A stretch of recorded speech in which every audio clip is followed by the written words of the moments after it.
Hey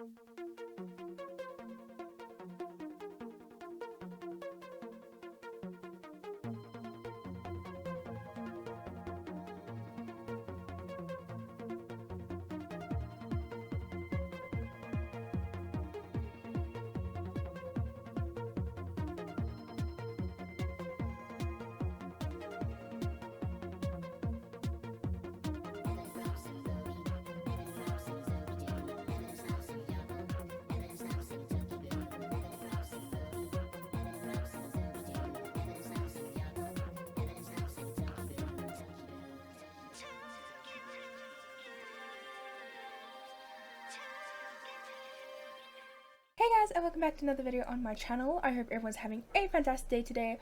Today we are starting a brand new mini-series called Battle of the Bachelors. Valentine's Day is coming up very soon in a week, and I decided I wanted to do kind of like a little bit of a romantic series. In our main sim series, Katie is lonely and she's looking for a husband, so I have some potentials over here and we are going to have them battle to see who the perfect suitor is. So considering this is a competition, I wanted everybody to have a fair chance of winning, but I decided I was going to give everybody one skill and I was going to raise that skill level to 2 so that it's all kind of different. Some people have better chances at other challenges. And it just kind of goes with their video game characters, so even though it's not 100% fair and everybody doesn't have their exact fair chance, it wouldn't be like that in real life. In real life you have certain skills that would get you a little bit further along. So I decided to raise some character skills, and trust me, they desperately needed it. And other characters just got skills that wouldn't necessarily help them in this challenge, but like I said, it kind of suited their characters, so I felt as though it was fair to give them those skills to level 2. In this episode, I'm going to introduce you to all of the guys that are going to be fighting for my love, essentially. Over here, we have Rip Grunt, who is actually a sim from The Sims 2. I haven't played The Sims 2 in years, but I am very interested in going back, and he's just such an interesting character to me, so I really wanted to have him part of this battle for the Bachelors. I gave him cooking level 2 because I want all of the bachelors to have a certain skill, and it is in the Sims lore that Rip really enjoys cooking, or he has an interest in cooking, one of the two, and so I decided to give him cooking level 2. In The Sims 2, I believe he starts off as a teenager, but over here I made him an adult because it would be insanely creepy if I dated a teenager. He is a serial romantic because in The Sims 2 he has the romance aspiration, but he also loves the outdoors. It's stated somewhere that he enjoys stargazing, if I'm correct. He's a good person. That was either from The Sims 2 or The Sims 4 version of Rip Grunt, but I decided to make him good anyways, and obviously he's romantic because he's a giant flirt.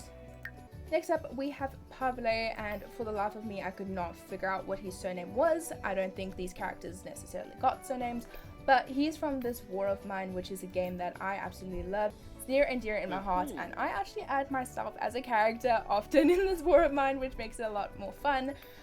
He's kind of used to be a quick runner, which I really enjoy. He's a good character to start out with, and that is why I gave him the bodybuilder aspect and also the active aspect.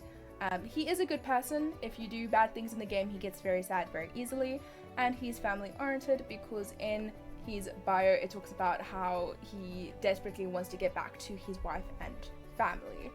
It might be a little bit awkward adding a married man into this series, but in The Sims he is very much single and I'm ready to get him. Over here we have Flynn Fairwind from World of Warcraft.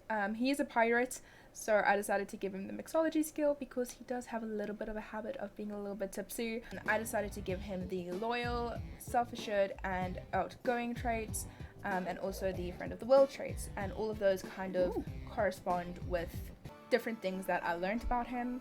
Over here we have Neville Longbottom, and I know technically Harry Potter is a book/movie franchise, but they also made Harry Potter games, so I felt as though this was a good way to kind of sneak through my own little rules of making only video game characters. I don't know, I absolutely love Neville in Harry Potter. He's just one of the characters that I really loved to watch. I gave him gardening level 2 because he was very good at herbology.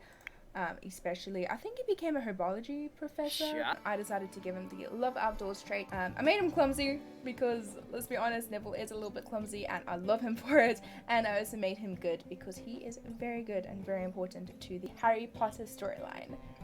Next up, we have Sebastian McCarthy, and he is from Stardew Valley. I made him a geek, a loner, and a music lover because he does participate in a band with Sam in Stardew Valley. He is a geek because he loves programming, which is why I gave him the computer whiz aspiration. And also, I think there's a Dungeons and Dragons board in his room in Stardew Valley, if I'm correct. But also a loner. I think it even stated in his bio that he didn't like to be around a lot of people, so that's why I made him that way.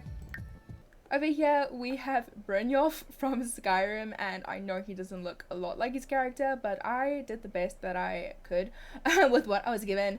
I decided to give him the charisma level 3, considering he is part of the Thieves Guild and he is a very smooth talker. I made him a kleptomaniac because he is literally part of an organization called the Thieves Guild, and so that made sense. He's ambitious and he is also materialistic. But he is leader of the pack because of the whole group aspect of it. Next up, we actually have Harbour from Valorant, and he is a fairly new player in Valorant, at least for me. I haven't even played him yet, but I do see players use him, and I think he's a pretty cool character. He's basically like a water mage with the abilities, but there's something about him. I really enjoy looking at his face. I made him a neighborhood confidant because of his backstory. He is kind of like a soldier. When I did my research, that's the way that I saw him as. I made him self-assured because he's confident. I made him cheerful, and I also made him perfectionist. All of these things have to go with how his character is in Valorant due to bios or just tidbits of information or just the way I would imagine him being. And I decided to give him a logic level 2. Lastly, we have kind of like a jerk character. Honestly, if Luigi wins the entire game and becomes my husband, I don't know if I'll be excited or worried, but look at this face. If that isn't husband material, I don't know what is. It's a Luigi. I used to love playing Mario as a kid. That is just one of those things, and I prefer Luigi to Mario. I don't know why, he's just more relatable, and I want to give him a chance at love. I made him a nerd brain with the thought of him being a handyman involved with it because they do want to be handy sims.